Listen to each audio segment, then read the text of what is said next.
everybody. Welcome back to Ohio Has Issues. I'm Stephanie Haney. I'm Mike Polk Jr., and I am tweeting out that we are live right now as we speak. What do you think about this? Any chance you want to talk some Vance? That's my thing. You like it? Okay, I'm going to do that. I think that sounds good. Okay. I think that works. Because we are talking about JD Vance today. We are Ohio Has Issues. We're your go-to show for Ohio politics. We're here every week telling you about what's going on all the way up to the November election, which is very important. Let's get this out of frame a little bit.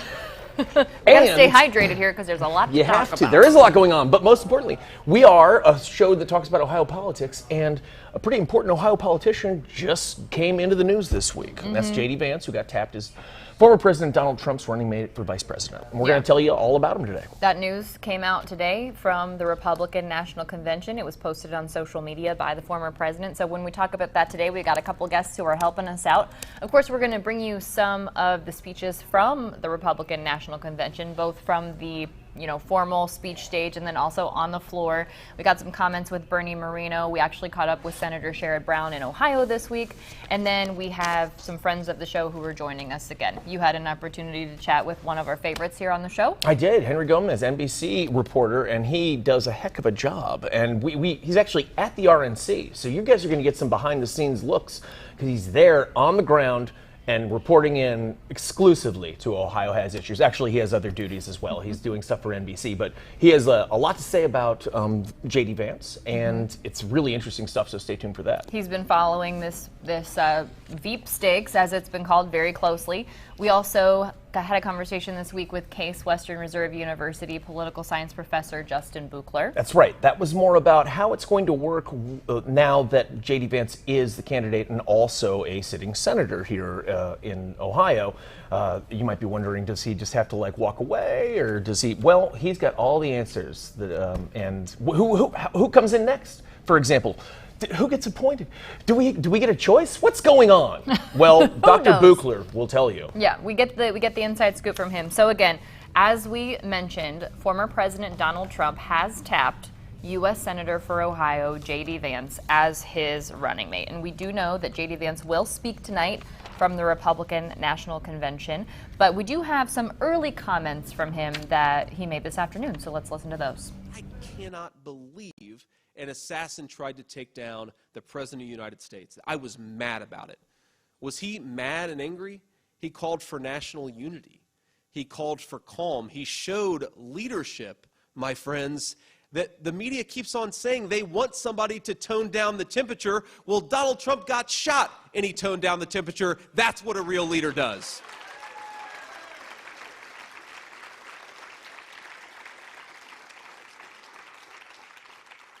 There's another spin on the contrast again between Joe Biden and Donald Trump that I think it's important to take on. President Trump obviously is one of the most successful real estate executives in the history of our country. Of course, the Trump name became synonymous with luxury and with beauty in the real estate world. And Joe Biden, of course, likes to pretend that he's just Scranton Joe, though I don't think Joe Biden knows much about what he is or isn't these days. But, the guy who actually connects with working people in this country is not fake Scranton Joe, it's real President Donald Trump. Because they know that he has their best interests at heart. They know that when he was president for 4 years, groceries and gas and energy and housing were actually affordable to a normal person in this country. And after 4 years of the Biden administration, the basic trappings of a good middle-class life have become less and less attainable. In my home state of Ohio, the average Ohio family is about $10,000 poorer than they were 4 years ago. And of course, Ronald Reagan famously asked in a great debate, I think it was Jimmy Carter, he said, are you better off, he asked the American people in a debate with Jimmy Carter, I should say, are you better off than you were 4 years ago? And I wasn't alive when he asked that question, but I know millions of Ohio families who would answer that question with a resounding no. And if you asked the opposite question, were you better off in 2019, in 2020 than you were in 2016, those same exact families would say, absolutely yes. It is time to go back to the leadership of Donald Trump. It is time to get rid of the corrupt Biden-Harris regime that has broken this country, that has ruined its reputation in the world, and most importantly, has made a basic middle-class life less affordable for our citizens. Let's get rid of him, and let's bring Donald Trump back to the White House. So worth noting there that some of the comments made there, first of all, haven't had an opportunity to verify that comment that was made there about poor people in Ohio. How much poorer we are now in Ohio. I don't, yeah, we'll check on that. I'm sure that I wouldn't imagine he'd just say that out willy-nilly without having something to back it up, but sometimes you can do some pretty creative math. So, you know what I'm going to do? I'm going to go ahead and task you with fact-checking that for us, okay? I appreciate Tomorrow that. when I'm interviewing somebody who's playing ping pong in the Pan American Games, I would like you to do that very serious journalism and check that out. Well, I'll probably end up doing it very Thank you. soon. And I did also want to point out, some other comments there. We're hearing from people directly from the Republican National Convention, as we will later at the Democratic National Convention. So people speaking very loosely, him using a term there like calling it the corrupt Biden-Harris campaign, not something that we have substantiated with fact. But we are bringing you what they're saying at the RNC, as we will later from the DNC. It's interesting, though, his tone certainly has changed over time, hasn't it, Stephanie?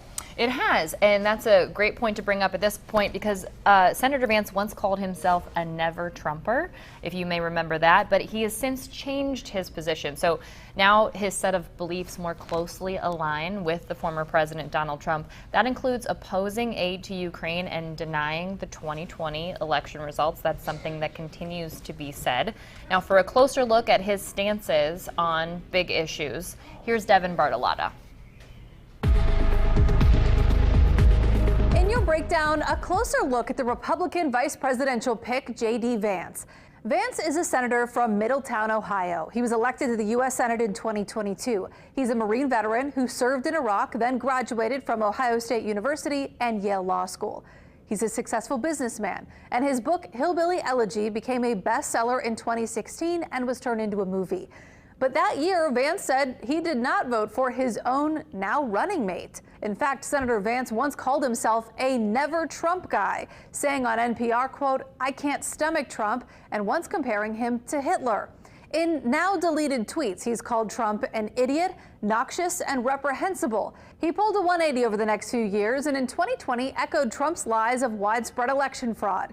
Vance earned an endorsement from Trump in his 2022 Senate race and eventually said he was, quote, wrong about Trump. On the issues, he reflects Trump's values in many ways. Vance is passionately pro-life, except in saving the life of the mother. He has said he would vote no to protecting interracial and same-sex marriages. Vance told a Catholic magazine in 2021 he would like to ban pornography. And he has said diversity and inclusion programs are racist and should be outlawed. Just this weekend, Vance faced backlash after a post blaming the Biden campaign's rhetoric for the assassination attempt on Trump, instead of urging unity or condemning political violence. Vance will debate Democratic Vice President Kamala Harris sometime in just the next few weeks. Now, it should be noted that some of those statements that he made were quite some time ago, and as we know, he has changed his tune over time. So for all we know, JD Vance may have over time softened on pornography. Okay. Entirely possible. Here's the quote from former President Donald Trump. This was on True Social, him announcing his choice. Quote, "After lengthy deliberation and thought and considering the tremendous talents of many others, I've decided that the person best suited to assume the position of Vice President of the United States is Senator JD Vance of the great state of Ohio." Now, here's an interesting fact about this. NBC did report earlier this week that JD Vance had about 20 minutes of a heads up before that post went out. That's on nice of Truth him. Social. Give him a 20-minute heads up. A little bit of a heads up on that. Surprise, you might be the vice president. So now we do have some more comments from people around the state of Ohio and other national figures that are both in support of and opposing Senator JD Vance being chosen as the vice presidential pick by former President Donald Trump. So let's start with the governor of Ohio, Governor Mike DeWine. JD is a father, military veteran, best-selling author, and has served Ohio well as our U.S. Senator. In addition, JD's unique life story will resonate with Republicans and independent voters across the country. He also said JD will also bring a new generational perspective to the ticket. He went on to say, a son of Middletown, Ohio, JD can relate to the many Americans who are struggling right now to make ends meet in this era of crushing inflation and a housing market that is unaffordable and shutting many out of a chance at achieving the American dream. and that JD also knows that securing our border is imperative. Sounds like he's a fan. Now, we also have a quote from Attorney General Dave Yost, who said, JD Vance is a perfect pick, tough, smart, and high energy. He knows what it's like to have to fight, what it's like to win, and what it's like to serve. Now, we do have a statement from the leader of the Democratic National Committee, the chair, Jamie Harrison. Here's what she had to say. JD Vance embodies MAGA, an out-of-touch extreme agenda, and plans to help Trump force his Project 2025 agenda on the American people. Vance has championed and enabled Trump's worst policies for years, from a national abortion ban to whitewashing January 6th to railing against Social Security and Medicare. That statement goes on to say, quote, let's be clear, a Trump-Vance ticket would undermine our democracy, our freedoms, and our future. There is so much on the line, and it's more important than ever that we re-elect President Joe Biden and Vice President Kamala Harris this November. So, just from an early look, it seems as though Republicans are for the Republican vice presidential nominee, and Democrats seem adamantly against. That seems to be Just the to sum up. consensus. Now, we do also have a statement that was provided from the executive director of Planned Parenthood Advocates of Ohio. That's Lauren Blaubelt. That quote says, the announcement of JD Vance as Donald Trump's running mate today is another disappointing decision by Republican elites that affects all Americans. Vance has been an absentee senator more interested in his own political ambitions than in supporting the people he was elected to represent. They went on to say, he has dismissed the overwhelming majority of Ohioans who voted to enshrine the right to abortion access in the state constitution and is out of step with the majority of Americans who believe that abortion is health care.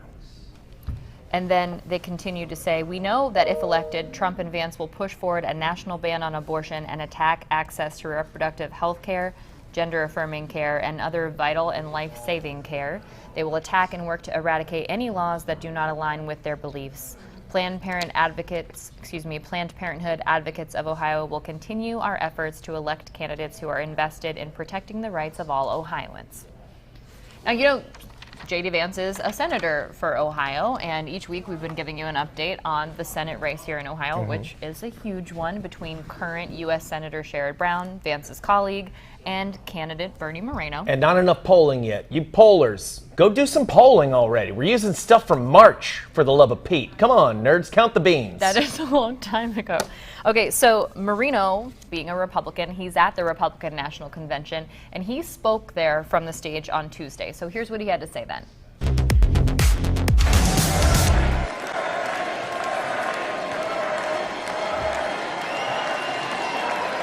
Woo. Thank you. Thank you. I'm Bernie Moreno, and I'm honored to stand before you tonight as the Republican nominee for the US Senate from the great state of Ohio.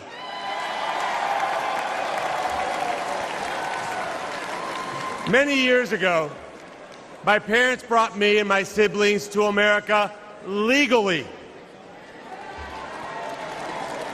They left Colombia because they wanted their children to live in a country where they could achieve anything. I will forever be grateful to them. I love America, and I've lived the American dream. I married my best friend, raised a family, built successful businesses, and created thousands of jobs for hardworking Americans. But the American dream that I lived is under attack from Joe Biden and his enablers in the Senate, like Sherrod Brown. They have encouraged millions of illegals to invade America. And Joe Biden's border czar, Kamala Harris, and the Democrat Senate have put the welfare of illegals ahead of our own citizens. They've destroyed our border. They destroyed our economy. They've destroyed our standing in the world. And they'll destroy America if we don't stop them. In November, we will fire Biden and Harris, and we will re-elect President Donald J. Trump.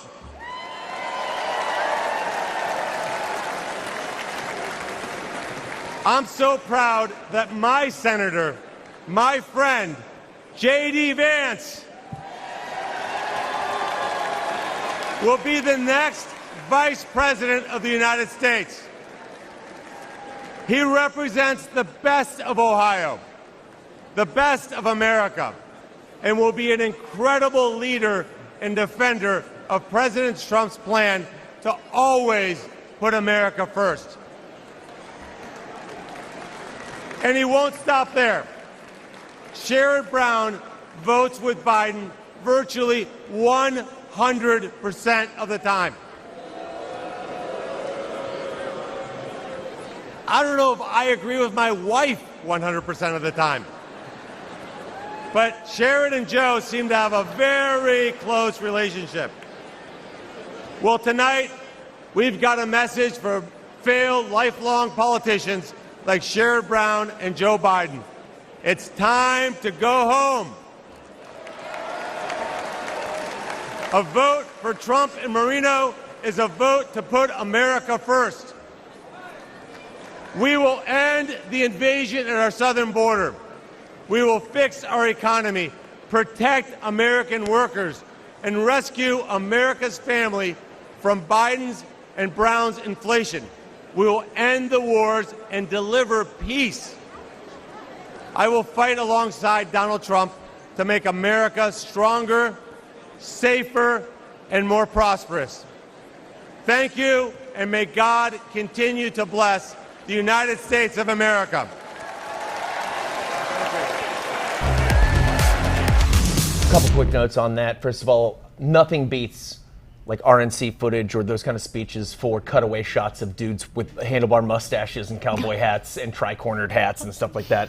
Whether you agree with the Republican platforms or you don't, the cutaway shots at the RNC is something we can all agree rule.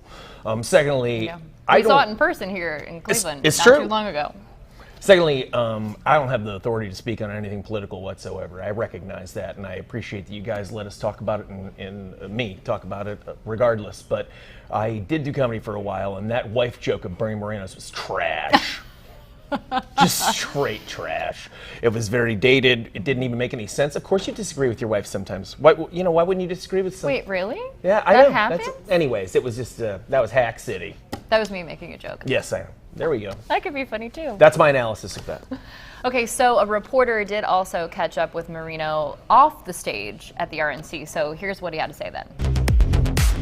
Yeah, Bernie Moreno, you're running against Sherrod Brown. JD Vance, the senator from your state here, was just selected here. Have you had the chance to connect with the senator yet? And what should folks expect out of him for somebody you've known him for a while now?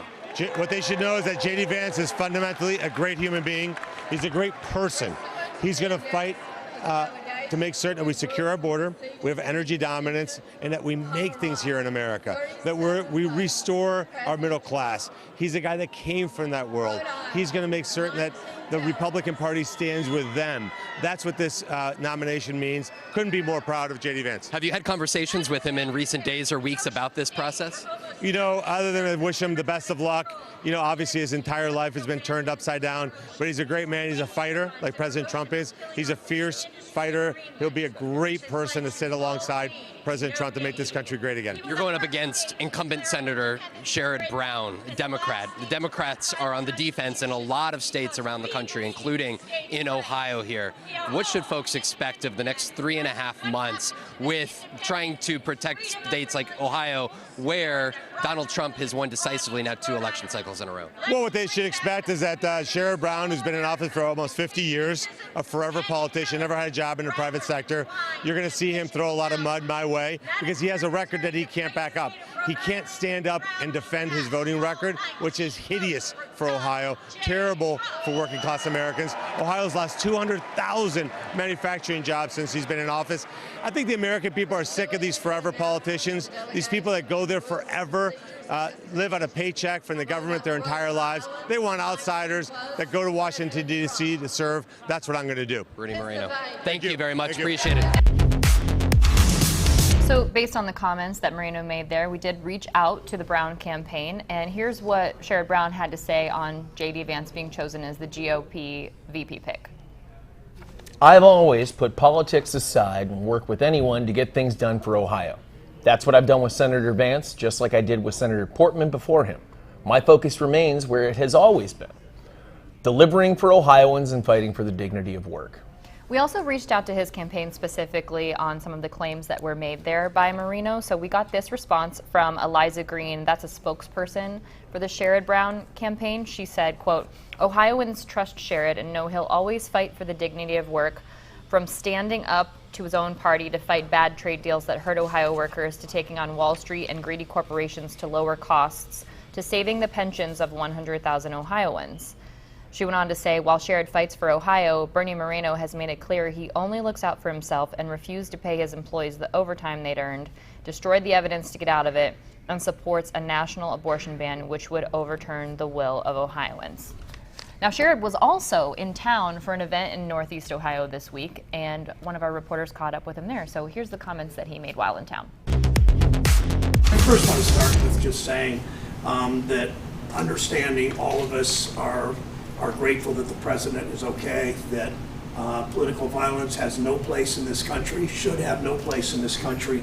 I'm grateful to local law enforcement in Pennsylvania. I'm grateful we know that one person was killed. We know that 2 were seriously injured, and what this does to our country is something we've got to put more effort into prohibiting and stopping. We need a comprehensive independent investigation on what happened, for sure. Just your reaction to your colleague in the Senate being the pick for. Yeah, I'm not in that political party, so I didn't make the pick. But I've had a relationship as I worked in partnership with Rob Portman, worked in partnership with George Voinovich. My job is to continue to work with Senator Vance on issues that affect Lake Erie, on issues that affect economic development. I'll continue that partnership. I'm not a pundit. I don't have any real thoughts on what it means to the presidential election. Okay. Senator, your campaign sent out a statement saying Donald Trump and the entire GOP establishment are laser focused on flipping my seat red because they know I'll decide Senate control. That was in response to JD Vance's selection as a running mate. Can you explain that? Donald Trump and the entire GOP establishment laser focused on flipping my seat red because they know it'll decide Senate control. Go ahead. Okay. This has always been a targeted race. I know that people in politics spend a lot of money to take people like me out. I mean, I know the reason there's a lot of money spent on this feat by the drug companies and the oil companies and Wall Street, because I take them on. We have a lid of $35 on insulin costs because we took on the drug companies and won. We've held Wall Street accountable. We hold the oil companies accountable on a whole host of issues. I took on the railroads in East Palestine, so of course they're going to spend a lot of money to defeat me. My job is to continue to do this job, like this apprentice program, in making sure that Clevelanders and Ohioans have lower cost energy. I'm going to Youngstown today to welcome the Youngstown Air Reserve Station to make sure that Air Reserve Station stays in business and prosperous. So I'll continue to do my job. They'll continue to spend money, and I'll continue to fight back. Bernie Moreno, your opponent, was standing next to at the RNC last night. Was standing to Vance yesterday evening. What does that say, do you think, about your opponent? Well, I don't have a lot to say about him except make the contrast. He's for a national abortion ban, no exceptions. Ohio voted 57% to legal for reproductive rights. He's against any minimum wage. I want to raise the minimum wage. I think the making contrast. I don't look at politics as left or right. I look at it as whose side you're on. And I've devoted my whole career to being on the side of workers and to take on the drug companies and the big special interests like Wall Street. It's why people hire me to do this job. And your opponent, his response to J.D. Vance's selection says he will fight with President Trump. This is among his. He will fight with President Trump for our middle class. Nobody's fought for workers like I am, and he's a self-funder, put millions of dollars into his race. He's against the minimum wage. He defrauded his own workers of $400,000 by denying them overtime. So my record is dignity of work, fighting for the middle class. His record is betraying his own workers, and let the voters decide that. So You've been endorsed by the AFL-CIO. You're here at the International Brotherhood of Electrical Workers, which is under the AFL-CIO umbrella. At the RNC last night, following JD Vance's selection as a running mate, we saw the Teamsters president speak last night. How do you feel about Bernie Moreno, and if he is the vice president, JD Vance, versus your support here of unions? Well, the Teamsters have endorsed me every time I've run. I help to secure the pensions of literally tens and tens of thousands of Teamster workers who were defrauded in their retirement. The bill I wrote is named after a Teamster in Cincinnati, the Butch Lewis Act. I'll put my record. I'm the most pro-worker member of the US Senate, period. I'll put that record up against an employer, a self-funding employer who defrauded his own workers out of their overtime. Okay, last one. Okay, well, they get a chance. Senator Vance's his nomination puts Ohio. He's not. Oh, go ahead. Sorry. Yeah, Okay. it puts Ohio in the spotlight. What do you want people to know about Senator Vance? What do you want America to know about him? I don't have an opinion on what I want to let him say that. I don't judge my colleagues. I mean, I welcomed him to the Senate. I've worked with him on East Palestine. I'll continue to work with him for as long as he's in the Senate, and I'm not going to play pundit here and say things about him. No. And Senator, the added security, I see I haven't noticed police before at some of your events. You are now having some added security at events? Well, I've had added security since the insurrection on January 6th. I've had more security, something I never had. It's too bad, and the security is, I don't really ever talk about security, so I'll just leave it at that. If you'll indulge me one more time, just one more, Last about one, Biden. really- Absolutely. I'm President good. Biden still clamoring for him to remove himself from the race. Go ahead. Ohioans have legitimate concerns about what President Biden does and this campaign. My job is to talk about what we're doing for workers here and what we're doing for the air base in Youngstown. Got it. Okay, thank you. And we should note that it did come out today that President Joe Biden has tested positive for COVID-19, and the White House says that those symptoms are mild. He'll be at home in Delaware, and he'll be working from there.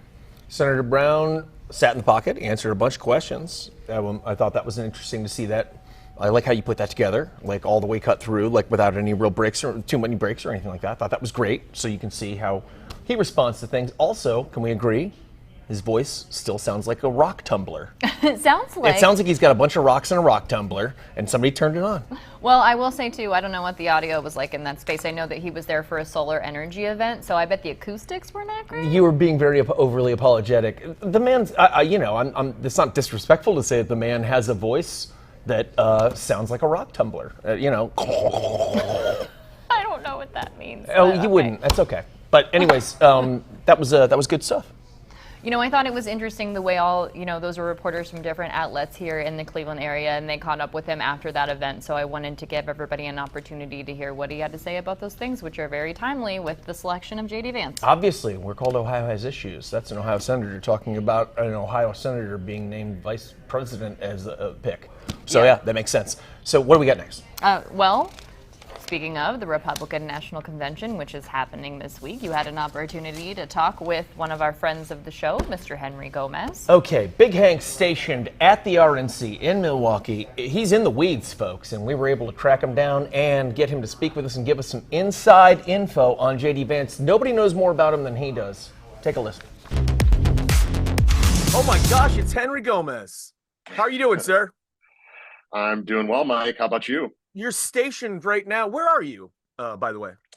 I am in Milwaukee, Wisconsin, home of the Republican National Convention. But actually right now I'm in my lovely hotel room at the Marriott downtown Milwaukee. Oh, I hope you're getting lots of points and just murdering that honor bar. Henry, how is the RNC from an insider's perspective?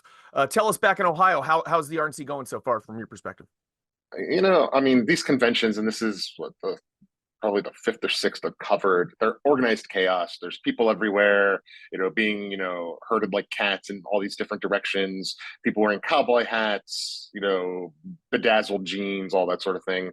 It's a party. It's every night's a party. On the flight here, half the people were coming to the convention and all they could talk about is where they were going after the program was over each night. But really, they're obviously here to nominate Donald Trump for president and JD Vance for vice president. So there's actual political business to take care of in between, all the partying and the politicking.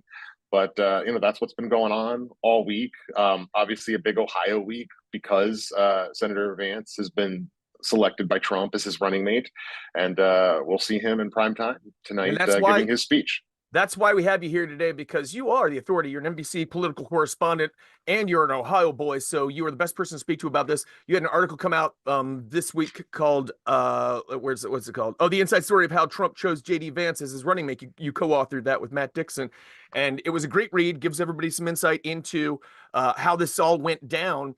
First things first, were you surprised by this pick? You've been following this more closely than anyone. Toward the end, no, I wouldn't say surprised, because Trump had sort of focused his search in the last 6 weeks on 3 candidates, Vance included. And the more we were hearing in the final days, the more chatter there was around Vance. There were more established problems with the guy like Doug Burgum, the governor of North Dakota, who a year ago no one knew who he was. He also had signed a very restrictive abortion ban into law in North Dakota. Rubio had this residency issue where, because of the Constitution, you can't have electors from the same state. So both Trump and Rubio live in Florida, so that wasn't you could do it, but it could have presented legal challenges, and the Trump campaign didn't want to deal with those. Vance, I think his biggest hurdle all along was his age. He's 39 years old. He'll be 40 next month. He'd be the third youngest vice president in history if he's elected. And, he's only been in the Senate for less than 2 years. So those were his weaknesses, but where his strengths came in, he's unequivocally a MAGA enthusiast and loyalist. Even though he'd been a Trump critic in the past, he had a pretty hard and sharp conversion toward Trump, apologized, said he was wrong. He was so happy that Trump proved him wrong, and he's just been singing Trump's praises ever since. So Trump was looking for a young fighter who could, be an heir to his political movement, an heir not named Trump, but Vance is close with Donald Trump Jr. I think that also helped his chances. Yeah, you mentioned that specifically, that there was some debate within his team about who he should go with, including his former advisor Kellyanne Conway, who was hoping that she would go with Doug Burgum. Explain why she thought that was the better pick, and whose ear did Donald Trump end up having, and why did he decide to go with Vance? Yes, so Kellyanne Conway, who's been with the president or President Trump, I should say, for a long time, she was advocating for basically anybody but Vance. Our reporting found, she was high on Marco Rubio. I think she was high on Doug Burgum. When she got the sense that Rubio was out, basically she was pushing anybody but Vance. But where Vance had powerful allies are in the president's family. Don Jr., Eric Trump. We describe a scene in our reporting where Trump was leaning toward Doug Burgum. He was, in the final week of his decision, he's thinking, I'm going with the North Dakota governor. He's loyal. He's not going to outshine me. He's a steady, safe pick. And so the scene we have is Don Jr. and Eric are in the room, and they're shouting him down. They're like, you can't do this. He doesn't get us anything. No one knows who he is. It's got to be JD. They're like, the way it was described to us, they're like chanting JD, JD, JD. And, there was a debate throughout the whole process how much influence Donald Trump Jr. actually has on his father, because it's definitely true that Don Jr. and JD Vance are close, that they're friends. And the question was, how far is that going to go? And in the end, it does, we've heard from others, Trump went with what his kids wanted. And, his kids had a very influential and powerful sway on him here. What were some of Kellyanne Conway's holdups, do you think, about Vance, or not just hers, but anybody's who is worried about this pick on the Republican side and thinks that Trump could have picked somebody safer?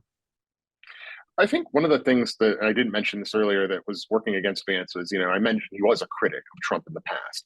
And what you'll see from Democrats over the next, days and weeks, if we haven't seen it already, is ads that say, don't believe us when we tell you Donald Trump's terrible, just listen to his new running mate. And it'll be a clip of JD Vance from 2016 saying, he was worried that Trump was indulging in racism, or, saying that he was never Trump, or acknowledging that he voted for an independent candidate for president in 2016 and not Donald Trump. Mm-hmm. So all those things that have been in, the JD Vance Oppo file for years are going to come out again. And that's what those behind the scenes are arguing. Not only how could you give this position to somebody who the Democrats can so easily attack as somebody that made all of our arguments for us. But somebody, Donald Trump loves loyalty. And are you getting the JD Vance of today? Or are you getting the JD Vance of 2016? And that's an important question for Donald Trump, because remember, his last vice president refused to abide by Trump's, demand that he not certify the results of the Electoral College, and was stalked into the Capitol with people, chanting that they wanted to hang him. So that's not like that's a consideration. Loyalty is a consideration in this process. But Trump obviously felt that JD had paid his penance and had fallen in line. It is interesting because the former president, Trump's former vice president, no longer endorses him and doesn't support his run for presidency. And his current vice presidential candidate that he tapped used to not support him, called him, this is again from your quoting, hold on a second, called him cultural heroin, and contended that there is, quote, definitely an element of Donald Trump support that has its basis in racism and xenophobia. So you went from having somebody who used to support him, his vice president, who no longer does, and his current one didn't and now does. I guess it's a hard thing when you're as volatile a figure as Donald Trump, though, to find somebody who hasn't said at some point something bad about you, including Marco Rubio back in the day. So that would have been the same problem with him, right? Exactly right. I mean, in this year, 2024, there is probably nobody in the Republican Party who's pure on Donald Trump. Everybody in 2016 originally supported somebody else until they realized Donald Trump was running away with the polls, and you had to get on the train or get left behind. And so, JD Vance was among them, Marco Rubio was among them. Even Doug Burgum said last year when he was running for president that he wouldn't do business with President Trump. So it's all these guys have things in their past that they had to atone for. And again, like what Trump loves, he always loves a comeback story, and he loves the zeal of a convert. And JD Vance certainly showed that to him.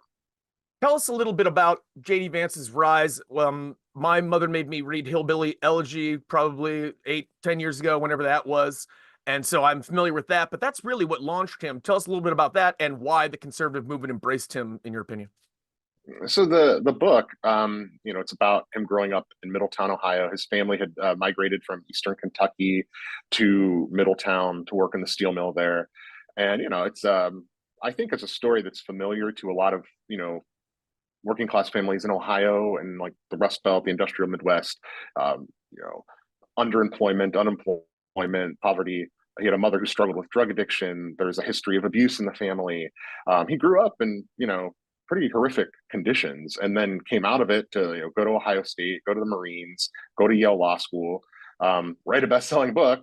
And the book at the time, it coincided with Trump's election as president.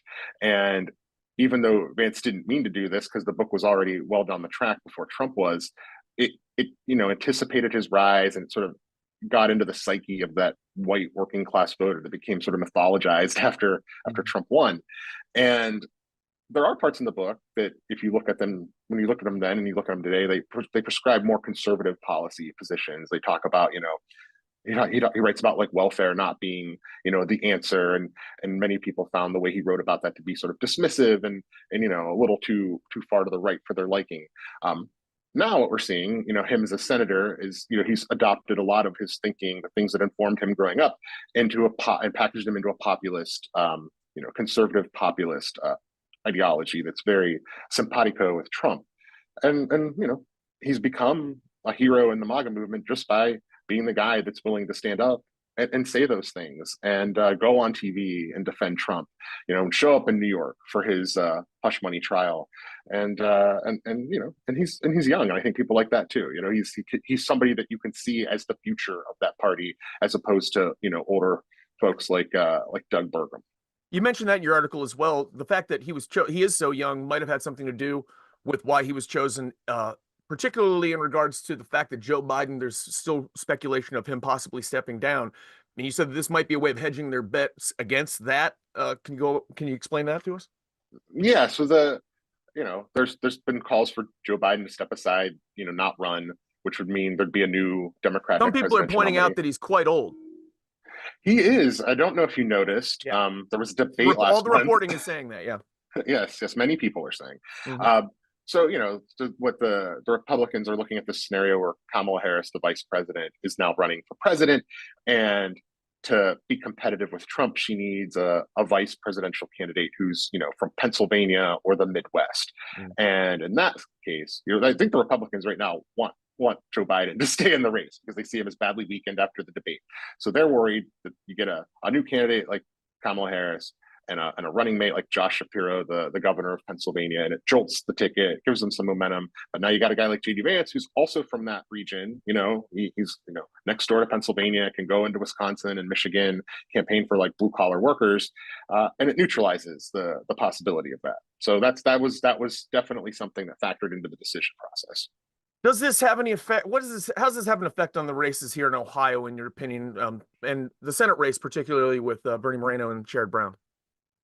Well, Mike, we've talked about this before. I think that, for the presidential race, Ohio's not a competitive state. Trump won it twice by 8 points. You probably I've talked to a lot of people who closely watch the state, and they set the over-under at 10 points for a Trump victory this time. And that's going to be very hard for Sherrod Brown to outswim. He's outperformed Biden in the past. He's the most successful Democrat in modern Ohio political history. And if anybody can do it, Sherrod Brown can. But, it's Donald Trump and now JD Vance, they'll have big coattails for Bernie Moreno. It's going to be yet another hurdle for Sherrod Brown to clear. You pay attention to Ohio politics, again, better than most. If JD Vance were to become our next vice president, we'd have to put somebody else in that Senate seat, and that'll be up to Governor DeWine originally to put select his temporary replacement. Who do you see him, if you had to guess, ballpark it, who do you think he might be eyeing up for that, if that should happen? So this is informed by some reporting I've done on it. I would, there's lots of names in the mix. Matt Dolan, who DeWine endorsed in that Senate primary against Bernie Moreno, has been mentioned. Jane Timken, who ran for Senate a few years ago, has been mentioned. Frank LaRose, who also ran in that Bernie Moreno Senate primary, has been mentioned. But I'll give you a name to watch. Some rumblings here at the convention this week that I've heard. Former Senator Rob Portman, who actually is the one who retired and opened up the seat that Vance now has, he's been mentioned, and not as somebody that would get the job and then run to keep the job, but somebody who would get appointed by Mike DeWine and agree not to run in the election to fill the term 2 years later. So he would be like a caretaker senator, go back to Washington for a couple of years, and then there'd be this, slugfest of a primary in 2026 to decide who gets that Republican nomination going forward. It's the part Rob Portman was born to play. One weird thing that you have seen, something weird at this RNC before I let you go, is somebody, did you see I'm trying to think, did you see Stephen Miller drinking a Fanta or anything like that? Just something visually interesting. No, nothing quite scandalous like that, Mike. But I'll leave you with this. Last night, after one of the Senate candidates left the stage, I can't remember which one. I wish I could. The House band started playing the familiar riff of Smash Mouth's "Hey Now, You're an All-Star." Rest in power. Yeah. Yes. That's great. In the shape of a No, I know. Rest in power, Smash Mouth. Henry, I'm gonna thank you so much for your time. I hope I didn't make you miss the free continental breakfast. Good luck at the RNC. Stay safe in Wisconsin, and don't come back to us without having done something really interesting and insane over there. I'm gonna eat a ton of cheese curds tonight. Can't wait. Tear it up. Thanks, Hank. Appreciate it. Well, later. Bye, man. I don't think eating cheese curds is that crazy. Don't you just love, though? First of all, I love watching. He started as I don't know where he started, but he was a columnist at the Cleveland Plain Dealer here in Cleveland for a while, and it's just fun watching him now going up the ranks, and he's kicking ass. NBC senior national political reporter Henry Gomez. We're very lucky to have him. That's what I should have called him. But yeah, and he does good work, and he knows his stuff. Interesting point, or interesting thought of his on Portman possibly being DeWine's pick. And that the more I've been thinking about it since then, if that were to happen, that would make sense. That would be a perfect Mike DeWine pick. He would just say that guy will just keep his hand on the wheel, keep it steady until the voters get to choose. That would be what Mike DeWine will want to do, probably, I would assume. It's a good question about when the voters would get to choose Yes. in the event that JD Vance does become the actual vice president and can no longer serve as senator. Good question. What's the answer? Well, I think we should hear from Justin Buchler about that. Oh, that's a perfect idea. We should talk Got a to little Case Western Reserve background. University Dr. Justin Buchler, who is going to tell us specifically how that would all go down should JD Vance become the next vice president of the United States. All right, Professor, we need your help more than ever, possibly, because you know this stuff better than most. So tell us, what happens now that our senator has been tapped for vice president? What's the process moving forward? Well, in all likelihood, he'll be missing a lot of votes in the Senate. He will be on the campaign trail, and most of the time he'll be out on the campaign trail. So as far as his responsibilities in the Senate, he'll be missing some of those. Now, that said, there isn't a whole lot happening in Congress. One of the things that we have seen in recent years is that Congress does not do as much as it used to, and there are some reasonable complaints about that.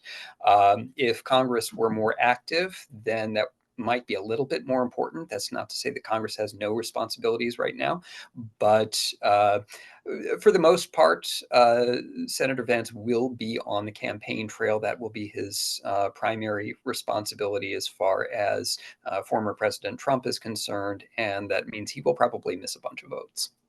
If former President Trump were to lose, I assume that the senator just continues his Senate. Yes, that's correct. Because Senator Vance is not running for re-election now, he simply maintains his Senate seat. This is one of the things that has been a consideration for running mates in the past, because there are rules in various states that say that you cannot be a candidate for multiple offices, which means that in order to be a running mate, you cannot seek your existing seat. You cannot run for re-election for your existing seat, but that's not a consideration for Senator Vance because he's not up for re-election. So he would simply maintain his position in the Senate if former President Trump were to lose. That's a good point. Do you think that was a consideration in his selection? Some of the other people who were mentioned were Doug Burgum or Marco Rubio.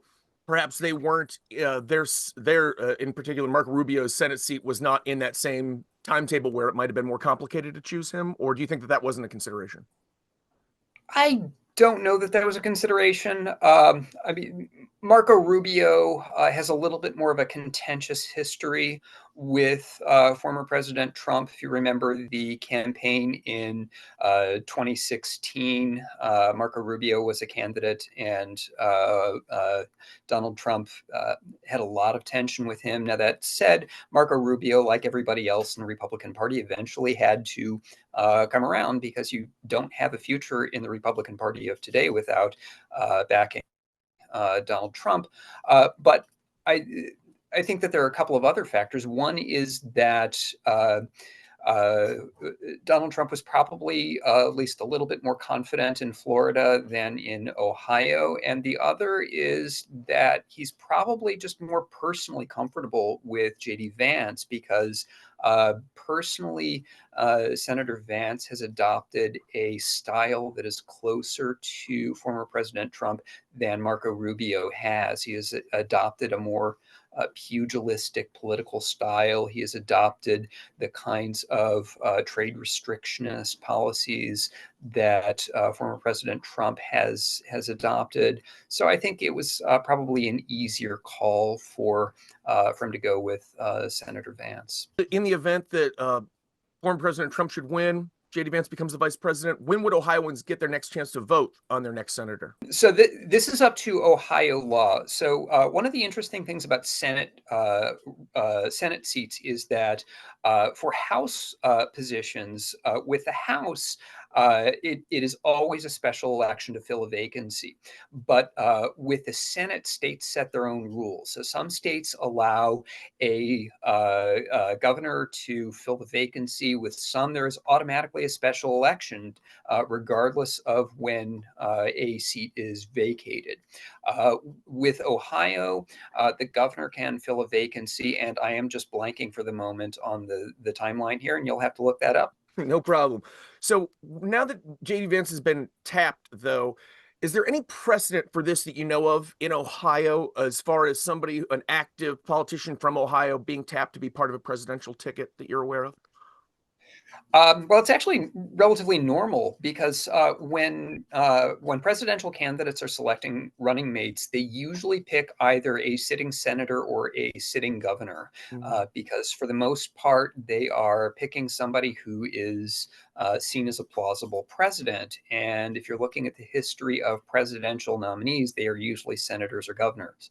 So for the most part, vice presidential nominees are going to be either senators or governors. I mean, the big exception to this is going to be if you look back at 2012, when Mitt Romney was the Republican nominee, he went with Paul Ryan. So Paul Ryan was obviously in the House of Representatives rather than the Senate. So every once in a while you will get a break from that pattern, but it's usually going to be either a senator or a governor. One last question for you. Do you have a theory about why he, I mean, I know you said that they're more like-minded as far as attitude and whatnot, but why do you think he decided to pick our Ohio senator to be his vice presidential candidate, as he could have picked anybody that he wanted? I think JD Vance was just a very conventional and politically safe choice for Donald Trump. When you're looking for a nominee, you're looking for a couple of things. First of all, you're looking for somebody who has basic political credentials, which means you're looking for senators and governors.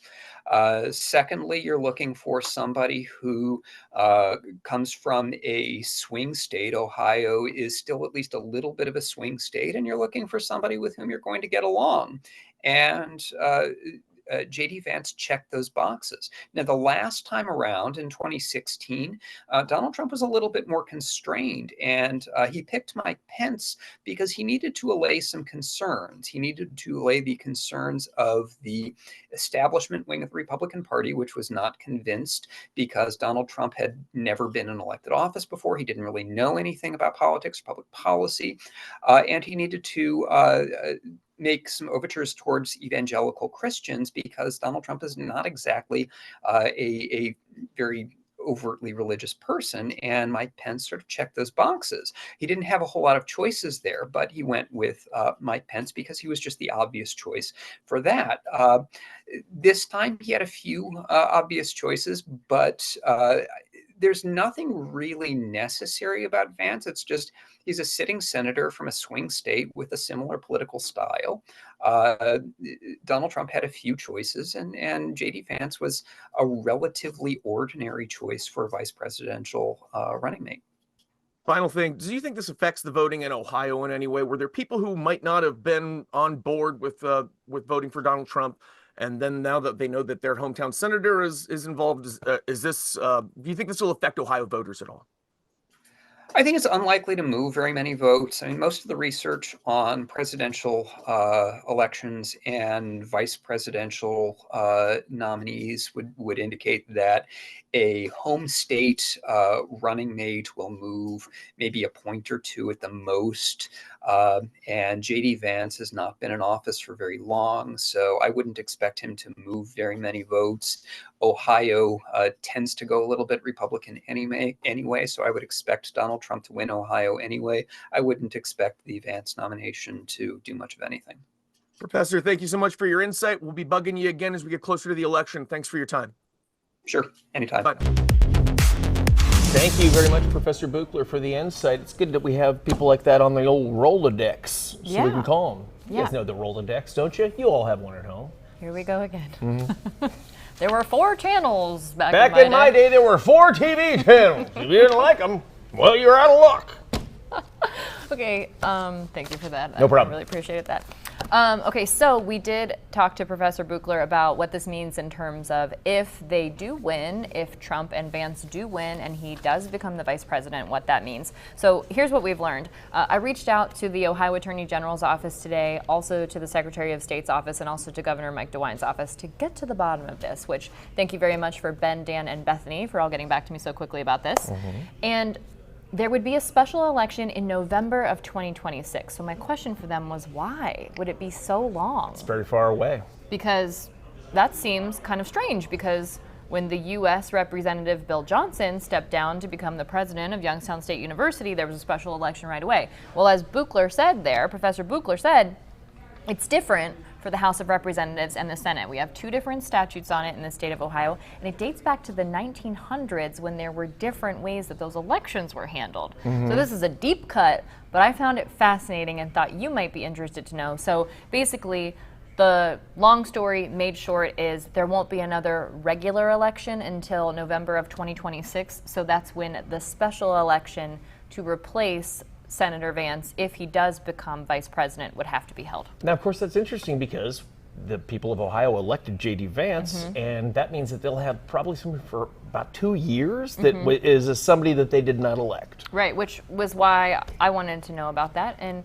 that is the answer. And I didn't know the answer, so thank you for that. I appreciate it. I learned so much just watching you on this show. We should note that JD Vance is scheduled to speak tonight. It's supposed to be on the later side at the Republican National Convention, and to accept the nomination formally. So if you care to see that, then you should check that out. And we will be streaming that, I believe, on the WKYC YouTube page, so you can catch it there if you would like to. The RNC will wrap up tomorrow. And we will be back every single Wednesday through November to take you all home through this to the promised land of the November election. And we hope you stay tuned and stick with us. Yeah, stick with us. We'll be back next week. Have a good night, everybody. Bye.